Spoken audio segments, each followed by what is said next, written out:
What's up, guys? Chris Brown, otherwise known as Chain Stasis Wellness, coming at you from Train Boston with another wellness moment. This week, we're going to get into week 4 of 5 weeks to wellness. How we're going to start that is talking about motivation, and we're going to address some of the other chain links of wellness that we didn't really get to and how they might affect your motivation. We're also going to talk about what little things you can do to help those things along. And again, at the end, we're going to add maybe 1 or 2 behavioral things you can work on to just keep yourself moving forward towards your wellness. Okay? So in week 1, as a recap, we collected data about our goals, our behaviors, our motivations, strengths, weaknesses, and our biometrics. Again, meaning maybe weight, height, waist and hip measurements, et cetera, right? In week 2, we cleaned up and organized our environment, what's around us, the people that's around us, the things that's in our house, things that are in our house, maybe our kitchen, our pantry specifically for nutrition, what's around where we work out, et cetera. And we created a plan to map out maybe our shopping list and our menu for nutrition and focus, okay? In week 3, we revisited the goals because it's very important to always be looking back at your goals to know if you're still headed in the right direction. We addressed the behaviors to get to the goal, again, to continue to lead us right there. And we discussed quality of calories versus quantity of calories and how processed foods can affect us nutritionally. We also touched upon how consistency and adherence are the 2 major pillars of success in behavioral change. And we're always going to come back to those 2 things. Remember, consistency and adherence. It's not sexy, it's not fun, it's just what works. Now, in week 4, we're going to address more of the chain links. We're going to get specifically into sleep and fitness and how they can affect your motivation, right? Which will lead to progress. Okay, motivation is huge. So let's get into that right now. Okay, so motivation, it's not a static thing. It's not something that stays the same all the time. Motivation can ebb and flow all the time. It will change weekly, daily, monthly. It can just change all the time, and that's okay. That's something we want to deal with. Just like everything else, there's a cycle to it, and it will not stay the same. All right. Motivation is interesting in that it requires success first to get going forward. It doesn't just appear out of nowhere. If you think back to a time when you were highly motivated to something, take a moment, I'll wait.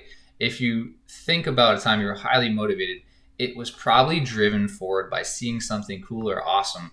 Maybe the first time you saw some definition on the muscles when you were working out, that really made you want to do more of it.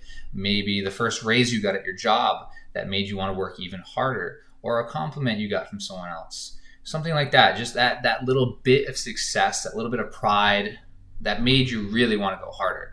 That's where motivation comes from. You need to think back like we did in the very beginning, first week of our plan, try to figure out what's worked and find ways to keep that rolling, okay? If you're always failing, motivation is going to drop hard. It's going to go right away. That's why a lot of people fail with their, one of the reasons a lot of people fail with their New Year's resolutions. The other reason is they didn't have a SMART goal.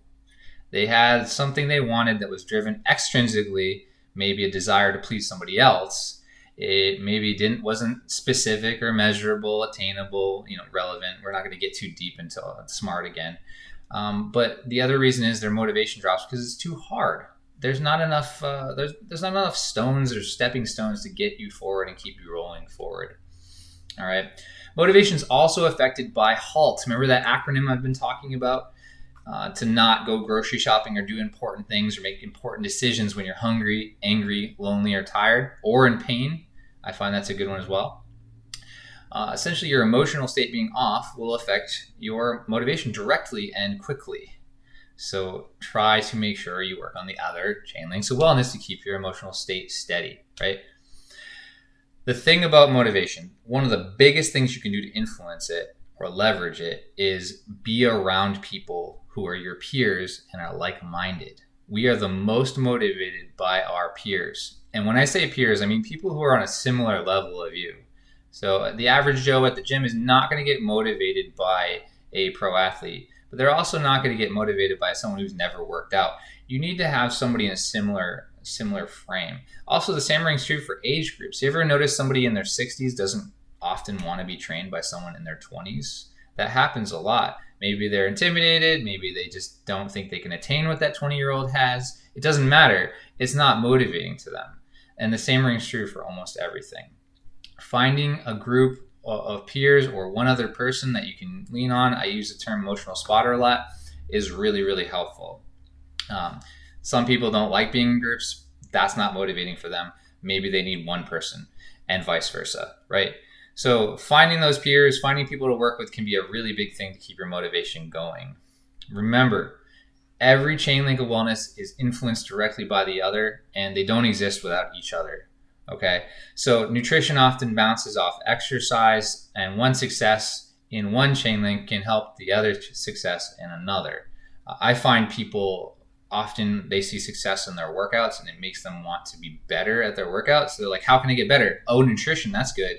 Or they got a good killer workout in, and so like, I don't want to screw up this progress by drinking alcohol tonight.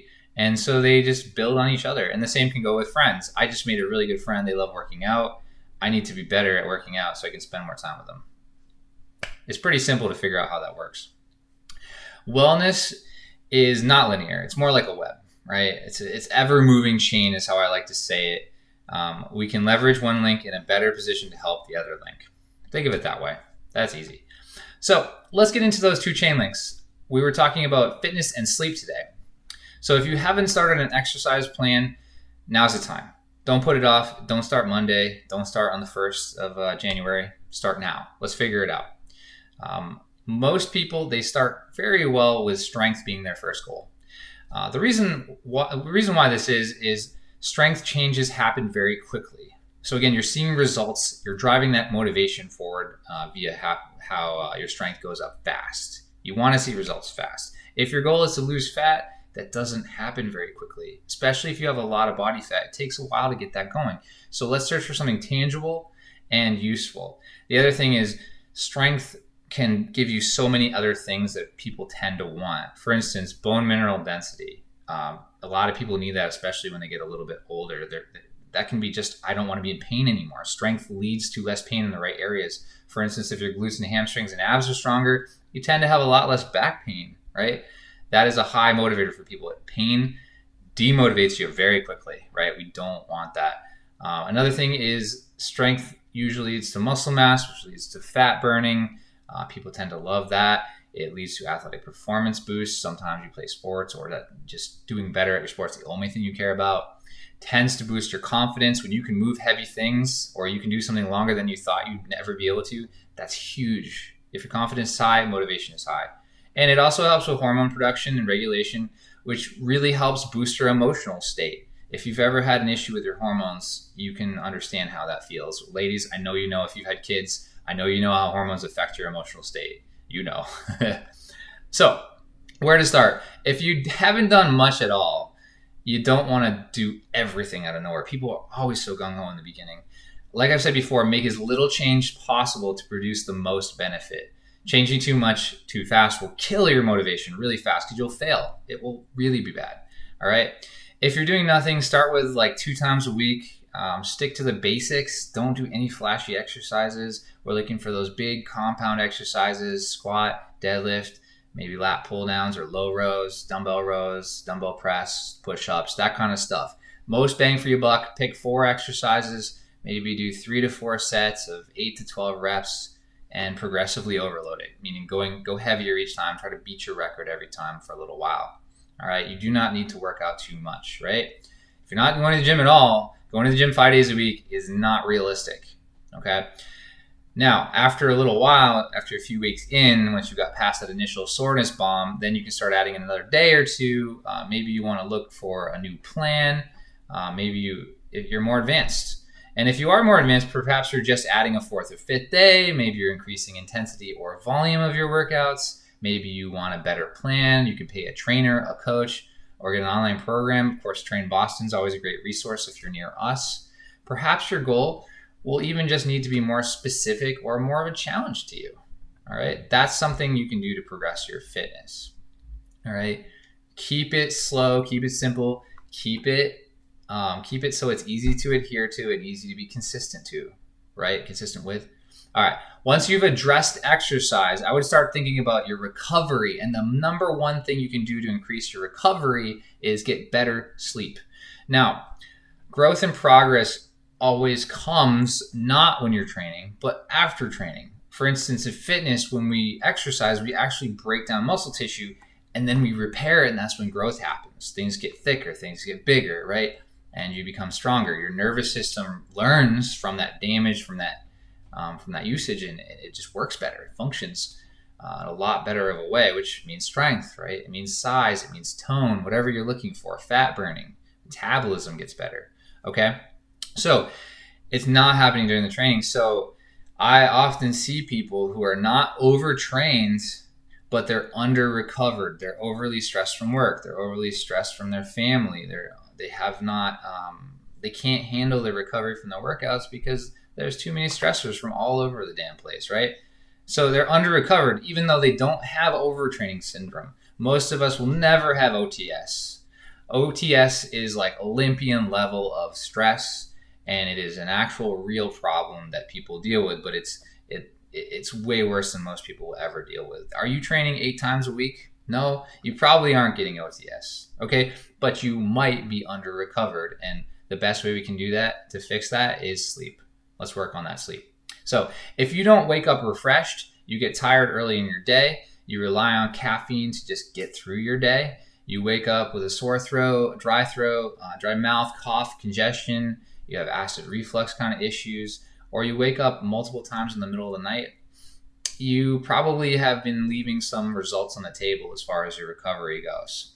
Better sleep will lead to more muscle mass gain. It will lead to better fat burning potential, meaning metabolic health. It will lead to higher levels of motivation. It's actually been proven that people who are sleep deprived have a lot less motivation and a lot less self-control, which obviously sleep will lead to self-control and less cravings, right? And it will increase your mental wellness and lower levels of depression. That's a big one for a lot of people. One of the major limiting factors on people achieving their goals is depression. You can't just tell people to get over it, but doing these things, working on your wellness, can lead to a better place for depression. So where do we start with our sleep? Well, again, I'm going to keep it simple for today. Let's start small. Again, small changes incrementally. All right, let's start a log. Get an app. Maybe get one of those wristwatches if that feels good to you. Maybe the Whoop or the Oura Ring. Those are great tools. Generally, these apps or little tools are looking to help you see the quality of your sleep. They will also tell you the quantity, but I think quantity is a little overused. You say you get 7 to 9, but did you really get a good quality sleep? If you're having all those issues I said before, you probably didn't. And I don't care that you were in bed for 7 to 9 hours. You didn't sleep for 7 to 9 hours. You may have not gone through all the cycles of sleep, and your circadian rhythm may be all over the place, right? So if you are constantly having problems, let's say 3 to 4 times a week for 3+ weeks, you should probably speak to your doctor. I'm not a doctor. Go talk to your doctor. They may refer you to a sleep doctor, okay? I just coach people. But if you're having that much of an issue, definitely worth looking into, especially if you're having some of the other problems I was saying, like acid reflux or waking up coughing or snoring, et cetera, right? However, if it's less frequent, you probably just need to work on being more consistent, right? Remember, all these things come down to consistency and adherence, okay? We'll talk about that a little bit more next week, but consider this. I like to leave this little tidbit for you. The number one thing you can do to leverage your level of sleepiness and alertness and your circadian rhythm is sunlight. So early in the morning, expose yourself to sunlight. Late at night, dim your lights, less light. That means less computers, cell phones, work on your laptop, TV, get off Netflix, right? That's a good start. You just start by trying to go to bed at the same time every night and getting rid of light, and you're already going to sleep better. Guarantee it, right? So we'll save more of that for next week. Remember, it's never too late to start on your wellness. I don't care if you just found these videos or if you've tried 100 times and failed. It's never too late. You don't actually have an actual end to your wellness. It's for life. This is not something you're going to finish in 5 weeks. It's just a good starting point, okay? You're on a journey to wellness. There's just stops along the way, and sometimes you have to take steps back to take another step forward. All right. Well, I hope to see you guys next week for week 5. Check out my videos previously if this is the first one you saw. If you liked the video, please share with your friends. And if you're seeing it on YouTube, please like and subscribe to get more content. I love it. Thank you guys so much. And until next time, good luck and be well.